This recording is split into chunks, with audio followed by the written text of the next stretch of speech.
All right, welcome, folks, to the farm here. It's July 5th. Just giving an update on some of the projects that we have done. Don't worry, little mama, our biggest fan. I've got a surprise for you when you get here that I'm not going to reveal on YouTube just so that we don't ruin everything. But anyway, the asparagus just starting to bloom is going to look beautiful, hopefully, for Selena's 8th grade graduation party this weekend. We should have a bunch of yellow asparagus flowers. I intend on harvesting these seeds to use to start some more.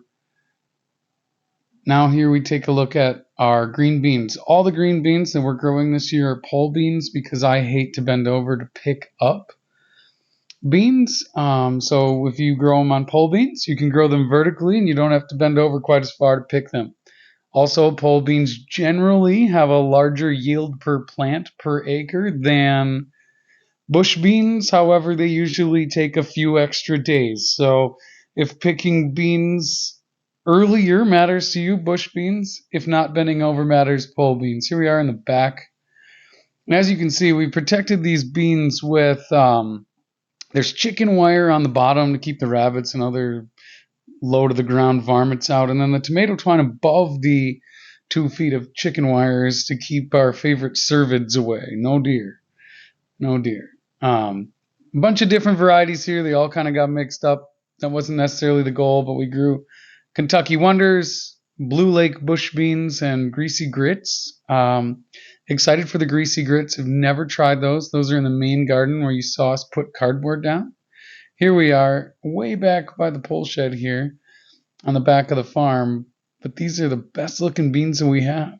You can see the mulch working really well. We got a bunch of rain yesterday, and the cardboard is all nice and wet. Everybody here should be going really well. Now we're going to stop by and take a look at our apple trees. And here we have a bunch of apples on the tree. It's just loaded. This poor branch has got 2 on the exact end, pulling it straight to the earth thanks to gravity. All of our trees have apples on them, even our small little leaning guy. Here, this guy will get over here and show you. There's apples on this one. I mean, obviously, it's not apple season yet. They're not sweet, not time to pick them. But as we come towards fall, we should have a fairly good apple harvest. So thank you to the guy before us who planted these apple trees. And we get to benefit from them. There's that little leaning guy. He's leaning, but it actually seems to be working out really well as like a pruning technique. Here we are, main garden. We're going to look at some peppers here. I did a poor job of videoing all the peppers, but as you can tell, the peppers are doing okay. We're going to get some peppers. It's not going to be a bumper yield of peppers. It's been actually a cool summer here in Wisconsin. I know that it's hot outside right now, but that's not how climate works. Here's our greasy grits and asparagus beans. Now, if you've never heard of asparagus beans or don't know what asparagus beans are, stay tuned, like, subscribe. We are going to, when we harvest asparagus beans, you will get to see them. We'll do some recipes for cooking them. No, they don't taste like asparagus. And these are just some leftover beans, kind of got thrown in there. They get to climb tomato twine because I didn't want to dig a cattle panel out. Hopefully they do okay. They were kind of the slower to come. And here's the pride and joy of the farm, the tomato section.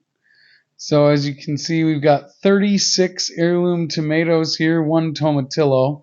You might see it as we go by. Right here's the tomatillo. You got to look close, but it's there.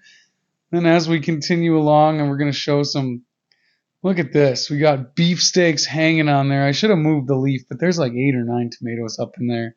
Hopefully by the end of July, we'll be getting slicing tomatoes and tomato sandwiches until frost. Now, all the way at the end here, we're going to get to a plant that probably not many of us have seen. This one, right here. Who recognizes this? If you know what it is, comment in the comments. If not, stay tuned. We'll talk more about that later, and I'll show some recipes. All right, folks. Have a great time. We'll see you later.